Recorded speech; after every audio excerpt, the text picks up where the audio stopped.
आकाश आपण आहे. ह्या पंचमहाभूत आणि पंचमहाभूताच्या कार्याचं असणार हे शरीर यांनी आपल्याला काही धक्का लागेल का?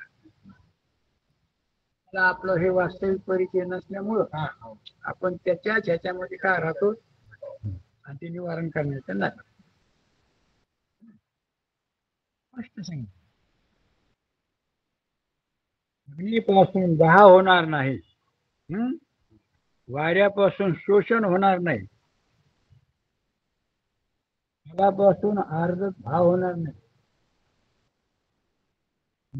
आणि त्याचा छेद होणार, स्वस्त मातीच होणार. सांगायचे तात्पर्य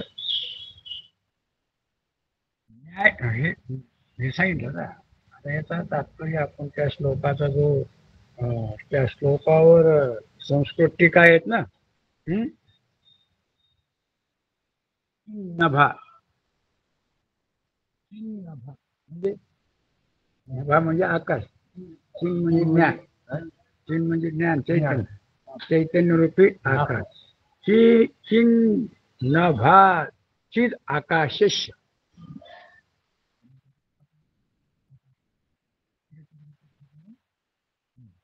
मम आत्मा नो. हे आपल्याला हे बी शिकायचं बरं का. बरं झालं योग म्हणजे संस्कृत सुद्धा कानावर पडन आणि कळत न कळत आपल्याला त्याचा अर्थ सुद्धा मम मम म्हणजे मला. मम आत्मा नो, अहम तरी मी, मम म्हणजे मी, मम आत्मा नो मिलेन. वाऱ्याला संस्कृत मध्ये नील म्हणतात. काय म्हणतात? पाण्याला अनल म्हणतात. संस्कृत मध्ये बरं का शब्द यायला ते संस्कृत मध्ये शब्द वेगळे वेगळे. वायुना बघालं का नाही, निलेन वायुना न शोषंती, म्हणजे वाऱ्याने आकाश हे आकाश सुकल्या जात नाही. आपले कपडे जरी ह्या वातावरणात वाळले नाही तर आपण पंख्याखाली टाकतो आणि पंखा लावून ठेवतो, म्हणजे वाऱ्याने काय होतं, वाऱ्याने सुकत फलादेत न भवती. त्याचा काही पत्राचा आणि फुलाचा काही संबंध, हा त्याला ते उडीन ते कुणाला, पत्राला फुलाला, पण आकाशाला अग्निनाश श्लोशो 10 म्हणजे अग्नीने त्याचा काय होत नाही, जळतं का नाही. याला जाळू देत नाही तर हे जाणार.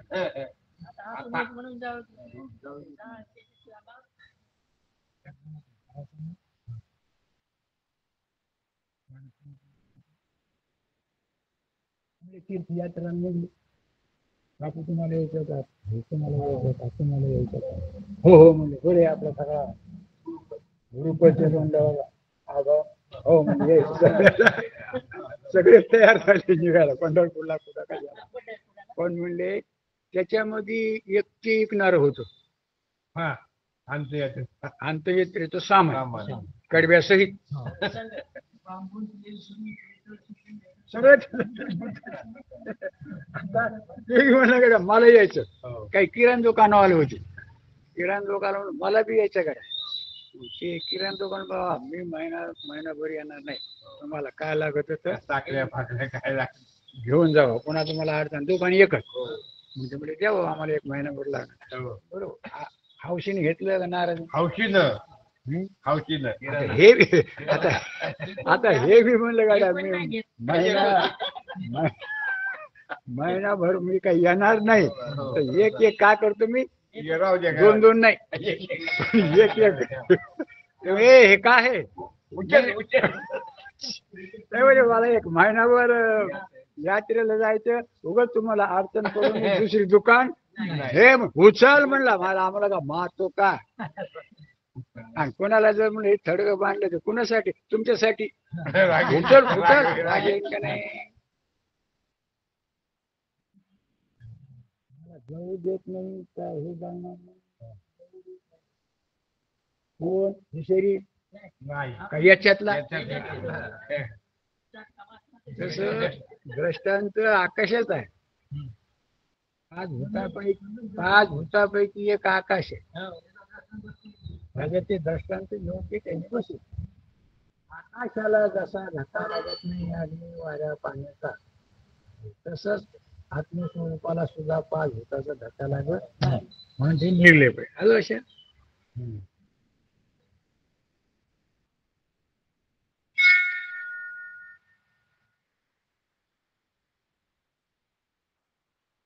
भावार्थ त्या चुकीचा जो भावार्थ आहे, विस्तारपूर्वक भाव आहे, आपण पाहू. ते आपल्याला पूर्ण संस्कृत नसल्यामुळं नाही तर हे आम्ही जर वाचलं ना तर आपल्या लक्षात येऊ शकतं. माझे म्हणजे हे टीकेचा भावार्थ आपण झालं बरं. माझे म्हणजे चिधा आकाशरूप आत्म्याचे. किती किती समजून सांगायचं भाऊ सर? होय बापू. नाही नाही म्हणले अवघडच आहे. इतकं सोपं. काय म्हणते माझे म्हणजे निश्चित माझे चिदाकाश नाही म्हणजे माझे म्हणजे चिदाकाश रूप आत्म्याचे वायूकडून पत्र फळादिकाप्रमाणे काय म्हणलं वारं सुटलं, आंबा राहिला नाही. हा असा झटका हमला की तिकडं काय रे, हा असा आणला बाजाराचा भाव बी नाही. चांगला आंबा पण कशाने पडला, आणि हे पिकलेली पानं सुद्धा पत्र फळादी. इथे वरी आलं ना, आलं नाही समजायचं आपल्याला. संस्कृत सुद्धा काय होईन आता हे पूर्ण ग्रंथ होईस्तोवर आपल्याला बऱ्याच संस्कृत शब्दाचं सुद्धा काय होईल आपल्याला माहिती होईल. म्हणजे कुठं अडचण पडणार नाही. उपनिषद असू का कुठं असू, शब्द तेच. काय म्हणतात, पत्र फळादिकाप्रमाणे शोषण होत नाही. वाळे हो आमचे काय ऊन पडलं ना, झाडाचे पानं काय झाली कशाने, त्या वाऱ्याने उन्हाने. हे होत नाही. दुसरं, अग्नीपासून जसा पटाचा दाह होतो म्हणजे कपडा जळतो होतो, त्याप्रमाणे माझा माझा बरं का दाह होत नाही. म्हणजे माझा म्हणजे आणि आपल्याला कव्हा माझं म्हणजे कुठे येऊन बसायचं. आता ते काय करायचं, तिथे जरा लाल रेष आणायचं आणि व्यवहारापुरतं माझं म्हणायचं. माझं घर म्हणायचं, माझं शेत म्हणायचं, माझे ढोरं म्हणायचे, माझं ट्रॅक्टर म्हणायचं, माझ्या चपला म्हणायच्या, संडासून आलं तर माझाच म्हणायचा म्हणायचं. कोणाची संडास आहे महाराजांनी एकदा सांगितलं होतं, कुणीतरी हागलं,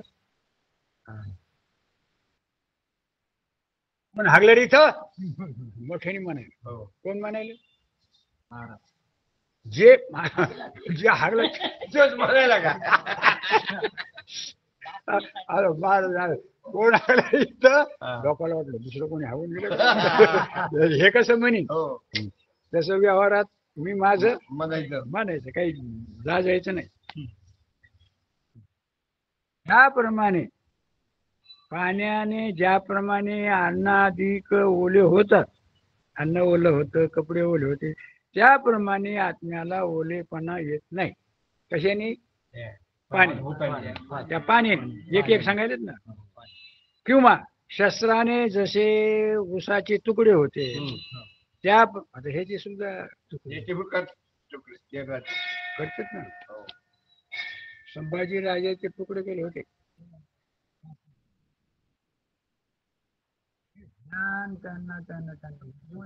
आधी डोळे काढून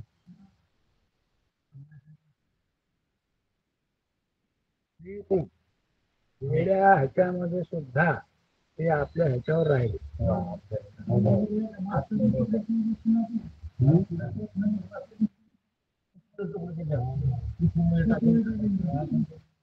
आहेत असे भक्त आहेत. संभाजी ह्याने काहीतरी कारणासह केलं असं, ह्याच्या करण्याचा वेगळा हेतू आहे. पण ते म्हणले तू काय कर, आमची पूर्वी कर, पुरुष संलग्न कर आणि धर्म स्वीकार, तुला आम्ही पोरगी देतो राज्य बी देतो. असं म्हणले कोणाला? संभाजीराजे. म्हणून त्याला बर का त्याला काय म्हणजे माहितीये का? सिंहाचा छावा म्हणते. म्हणजे तो कोण? शिवाजी महाराज सिंह आणि त्याचं पोरग हे त्याचा छावा म्हणते त्याला. थोडे दिवस राहिले महाराज त्या गादीवर बसल्यावर मी असं ऐकलेलं आहे की त्यांच्या बायकोला त्या संभाजीच्या हो ते कवा उठून जात होते आणि कवा येऊन झोपत होते तिला माहित नव्हतं. कोण? म्हणजे ती उठायच्या आधीच ते बघायचे ते मला उठलेले झोपलेले दिसले नाही. ते आज कुठं जायचं काय करायचं सगळं नियोजन आलं लक्षात. आणि ते सगळं काम करून संध्याकाळी ही झोपल्यावर मग यायचे. आहे आम्ही निसते तिकडे दारू पिऊन यायचो तिकडं.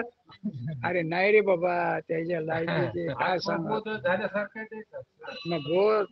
आणि त्यांच्या संगतीत राहिले ते बसले बैठकीत पण ते हे नाही पेलं हे नाही खाल्लं.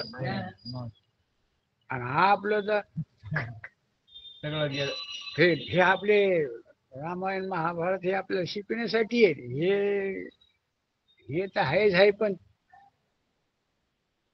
रामायणामध्ये अंगद गेलता कोणाला पाठविल तर कशासाठी?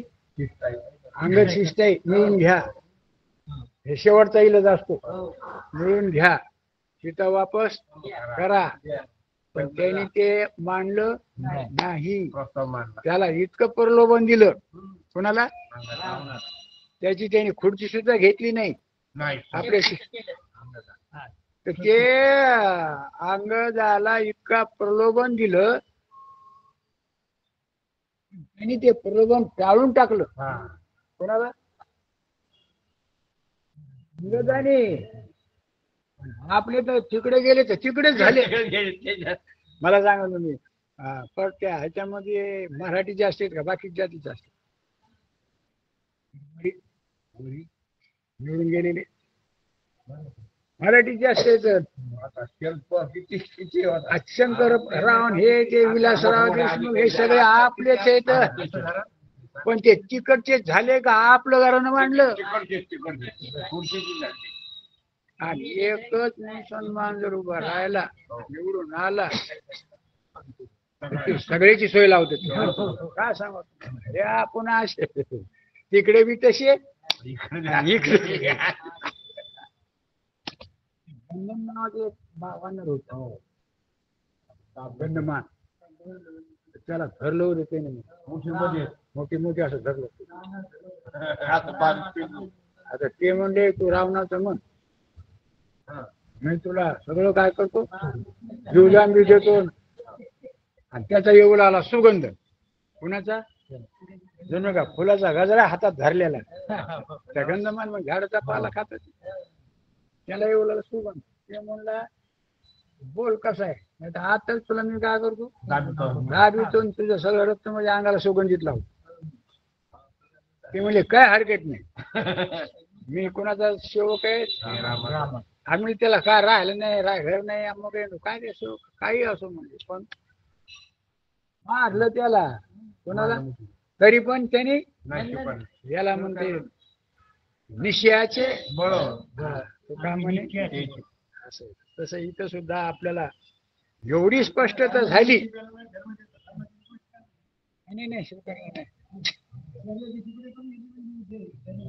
त्याच्या आधी बी त्यांनी लय केलेले तिथे अजून आहे. तुम्ही ह्याला जा कुठं समाधी आहे तिथे औरंगाबादला खडकीला.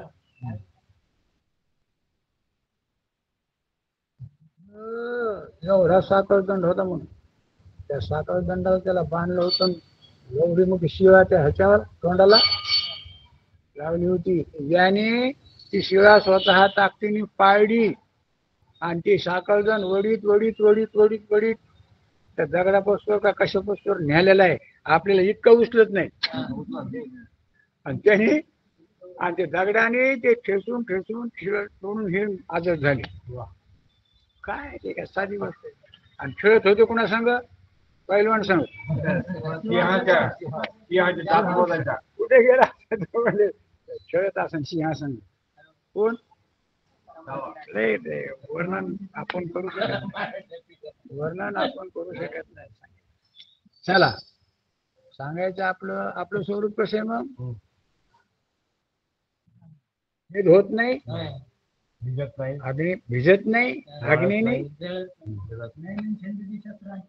गीतेमध्ये आलेलं आहे, हे बघून घ्या. हो आता ते काय गप्पा नाही ते बरं का.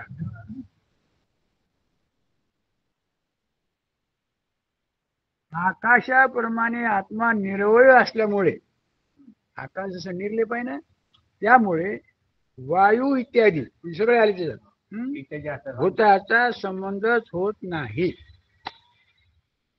न्यायमतातही जर व्यावहारिक सत्य भूतकालाचा निर्वय, बघा भूत आकाशाचा निर्वयत्व म्हणून असंगत्व असल्यामुळे आकाशतुल्य सत्य वायुदी भूताकडून शोष होत नाही, त्याला मान्य आहे. कोणाला? न्यायशास्त्रकाराला हे मान्य आहे की आकाश कसे निर्लेप आहे म्हणून बाकीच्या भूताचा जड आहे. ते कोण? व्यावहारिक आहे, हे बी व्यावहारिक आहे, पण याचा त्याच्यावर काही मात्रा चलत नाही. 10 वगैरे संभवत नाही. तर मग आता हे झालं, तरच्या माग जर असते. हो, जर समजा त्यांनी काही होत नाही ते व्यावहारिक भूताचा, तर हे पारमार्थिक आपलं स्वरूप आहे, त्याच्याने याचं काय होत? लक्षात आलं का? भले भले ते म्हणतात ना, भले भले आणि झिंजून म्हणतो माझी काय मात. आता तो हगा कुठं कारण सांगा. ते आमचे साहेबराव महाराज खापूरकुटीचे दृष्टांत लय गमतीने सांगायचे. म्हणजे असं पाऊस काळ होता, त्याला धरण नव्हतं, दुधनाला खूप पाणी यायचं. दोन्ही छड्या फोडून दुधना काय चालली तिकून उठाडं येऊ लागले. उठ नाही भाषेत यायची, उठाडा आली म्हणजे चुकून पोहत पोहत पोहत आणि इकडच्या डगरीला शेळी उभा राहून शेपूट शेपूट हली त्याची त्या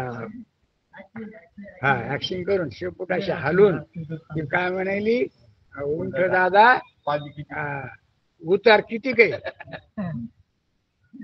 आता ती म्हणजे बाई तुला काय सांगू, आमची इतक्याले लांब लांब पाय असून खाली ते खणत तर तो हा कुठं मिळ कसा.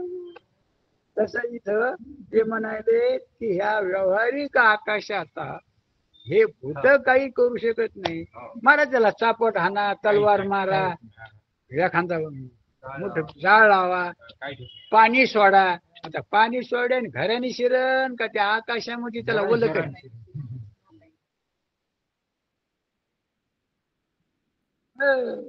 आता अजून काय सांगायचं? जेवढं आकाश भिजत नाही तेवढंच आकाश प्रतिमी भिजत नाही, पण प्रतितीला ती कुठे येते त्याची एवढं चिंतन नाही. अवयत्व असंगत्व असल्यामुळे संभवत नाही. तर मग परमार्थता सत्य आत्म्याच्या ठिकाणी माया कल्पित वायादी मिथ्या भूताकडून वस्तुतः अद्वितीय असंग आत्म्याला शोषण संभवत नाही. का वेगळं सांगायची गरज आहे का? जर ह्या भूताचा जर काही बाध होत नाही ह्या याच्याकडून, तर तुमचं खरं स्वरूप अद्वैत असंग असणार पारमार्थिक हो, त्याच्यापासून याचं काय हानिलाभ होईल नाही. म्हणून कत्तही बरं का कोणत्याही गोष्टीमध्ये आपण स्वतःला अंगावर घेऊन नाराज व्हायचं काही झालं. भूताचं तसं सुखदुःखाचं सुद्धा, इंद्रियाचं सुद्धा आधी ते झालं म्हणून सांगत नाही. हे काय म्हणाले टीकाकार, आम्ही सांगत नाही, भगवान गीतेमध्ये सांगतात. उपनिषदामध्ये सांगतात. कठोपनिषद वाचा तुम्ही, त्या मोबाईलवर येते कठोपनिषद. त्या कठोपनिषदामध्ये हे चिंतन आलेले, पहिली वल्ली दुसरी वल्ली, तिथं वल्ली आहे, लोकाला काय म्हणते वल्ली म्हणते. कृष्णाने सुद्धा गीतेत अच्छेदो या श्लोकाने, इथं त्याचा श्लोक दिला नाही पूर्ण, ते ह्याच्यामध्ये दिलेलं आहे. कशात? टीकेमध्ये दिलेलं आहे. काय म्हणते पहा,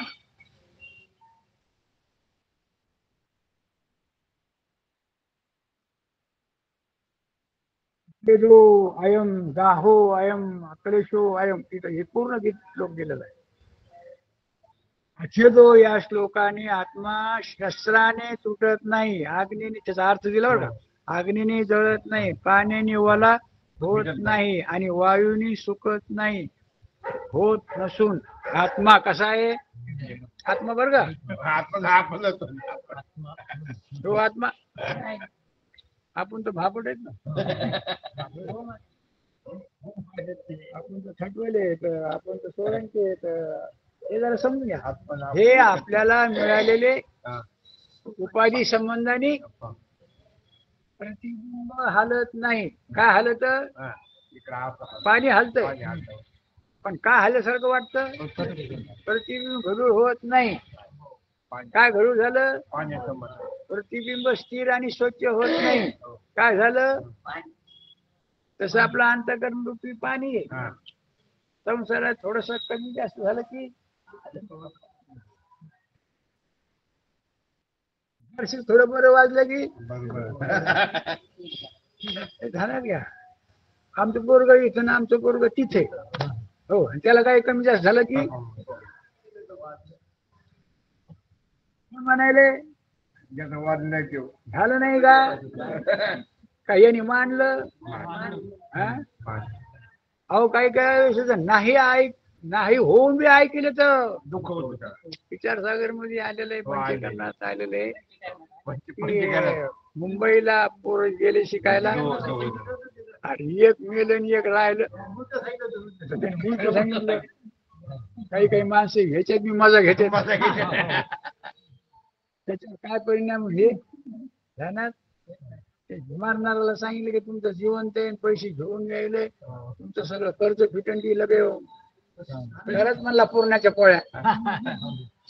आता काय बघायचं कामच नाही. आणि हे चांगलं होतं त्याला म्हणजे तुमचं पोरग लागलं रडायला. आता हे बरोबर आहे का? नुसतं ऐकू नये, ऐकून चला बरोबर आहे ना. वायूने सुकत नाही, होत नाही. मग आत्मा कसा आहे? आत्मा अनादी. अनादी म्हणजे ज्याची उत्पत्ती नाही, ज्याची उत्पत्ती नाही त्याला अनादी म्हणायचं, आणि ज्याची उत्पत्ती झाली त्याला साधी म्हणायचं. काय म्हणायचं? हा, साधी म्हणजे उत्पन्न. आणि उत्पन्न झालं म्हणलं की काय होणार? उपजेते, बस डोळे झाकून येतं, त्याला टेन्शन पटत नसलं तरी इलाजच नाही. उपजेते हा अनादि नित्य सिद्धू निरुपाधी विष्णू.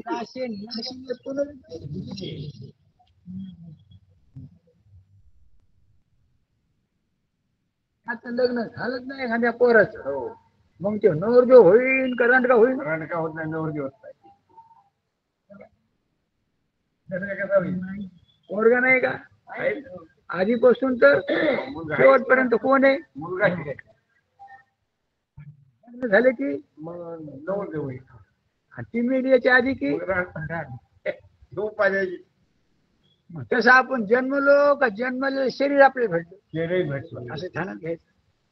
शरीर मिळालं. आपण मरणार का मरणार शरीर भेटलं? शरीर. शरीर मिळायच्या आधी आपण नाही का? कसं आता तुमचं लग्न होण्याच्या आधी तुम्ही मुलगा नव्हते का? कुमार म्हणून आणि कुमारी म्हणून, बरोबर आहे. लग्न झाल्यावर आधी मुंजा म्हणून, मग पितर म्हणून. पितर ठेवतात ना कोणाला? आधी मुंजा आणि मग पितर. तुम्ही आपल्याला शरीर मिळायचे आपण नव्हतो का? हे शरीर नव्हतं.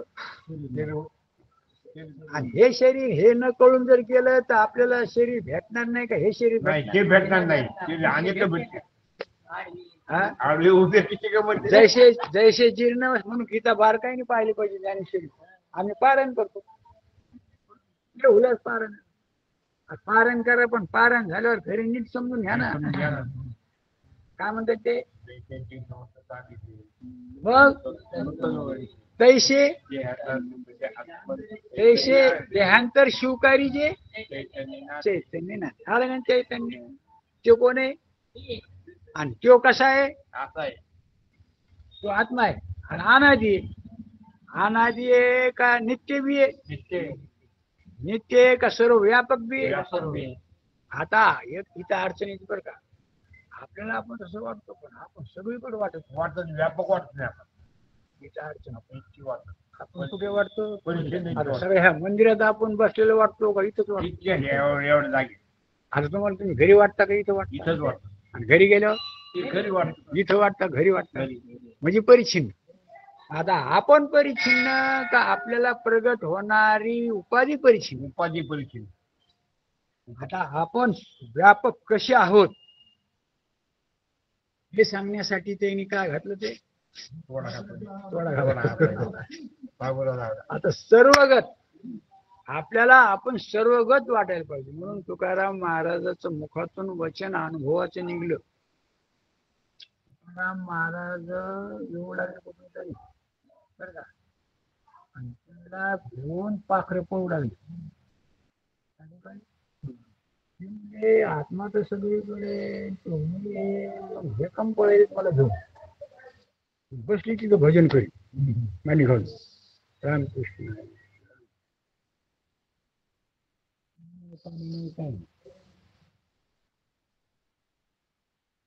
मग सगळेच पाखरे त्याच्या अंगावर आहे. लुकून लुकून लुकून लुकून लुकून उडच नाही. त्याला बरं वाटत. काय वाटलं? म्हणून त्याने अभंगलेलं आहे, जे जे दिशे ते ते मी आहे शिवाय. काय वाटत? वाटतं का झाड झाड म्हणजे मी नाही वाटत वाटतं का एखादं जनावर म्हणजे मी? चैतन्य म्हणल्यावर कोण नाही? सगळं. म्हणून सर्व व्यापक व एक रूपाने सर्व व्यापक असून पुन्हा बघा कसे सगळे सर्व व्यापक बी आहे आणि पुन्हा आणि हे शरीर सर्व व्यापक आहे का परिच्छिन्न? आणि एक आहे का संघात आहे? एक रूपाने अचल. अचल म्हणजे असे स्पष्ट सांगितले आहे भगवद्गीतेमध्ये. भगवद्गीतेतल्या श्लोकात अचलम ध्रुवम अचलम त्या श्लोकाचंच भाषांतर आहे. आता त्याच्यावर अवतीर्ण म्हणून हा मी येथेच आहे म्हणजे एका संकोची स्थली आहे. आता इथं बसलो ना, या अनुभवाने प्रत्येक आत्मा अल्प प्रमाणात परिच्छिन्न आहे असं लक्षात येतं. आणि ब्रह्म तर नित्य विभूम या असं सुरतीमध्ये सांगितलं. नित्य विभूम असं सुरतीने उपनिषदात सांगितलं. नित्य व व्यापक आहे असे दिसते. यावरून मी ब्रह्म नाही अशी शंका येते. या शंकेचे समाधानार्थ प्रत्येक आत्म्याचे सर्वगत युक्तीने संभवते असे आभारूपस्य या श्लोकाने. आता पुढे आभारूपस्य विश्वस्त भानम ह्या श्लोकाने आता पुढे ते सर्वगत कसे म्हणजे आपण सर्वगत कसे आहोत हे आता लक्षात आलं.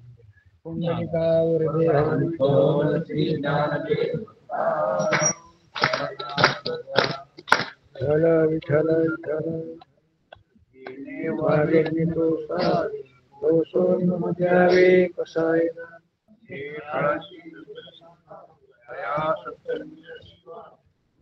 परस्परे करून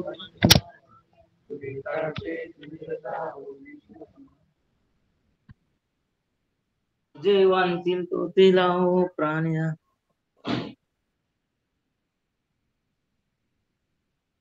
कृष्णांची बांधिवाळी अनवर्त भूमंडळी भेटतो त्या भूता तळा कल्पतरुचे अरो चैतला चिंतामणी चिंतामणी गाव बोलती नव दिवसांची चंद्रमेझे अलांचन मार्तंडजी तापही तापहीन ते सर्वही सदा सज्जन सर्व सुखी पूर्ण हो पूर्ण निती हो निधी लोकी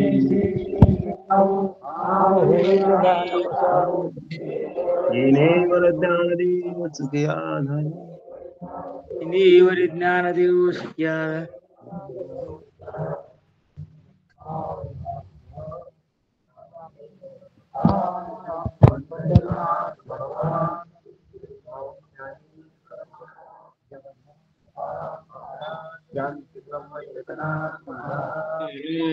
जय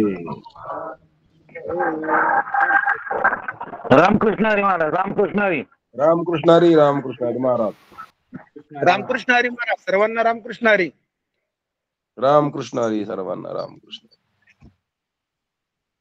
रामकृष्ण हरी महाराज रामकृष्ण हरी नाही समजा बेचारी म्हणा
तुम्हाला हे जे पुढ आहे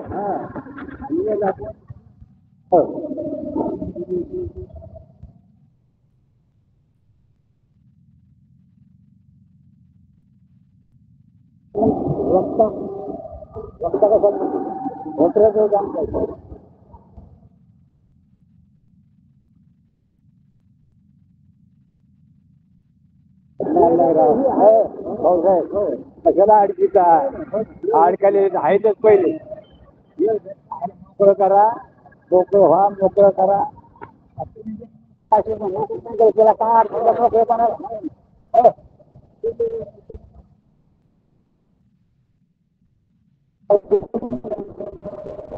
कळायला की मला ही गाय ही झाली दुसऱ्याला सावध करायचं ना ए जाऊ नका जाऊ नका जाऊ नका तिथे बेर आहे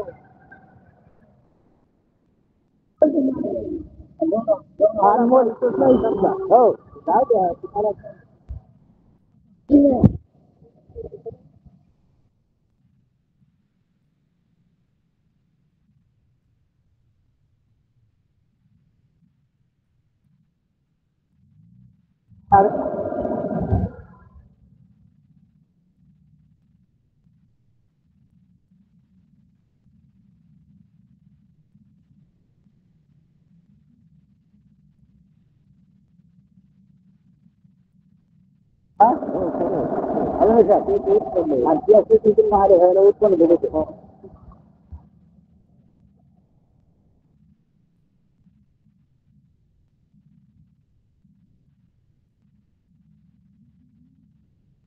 गाडी त्याची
गाडी हे आपलं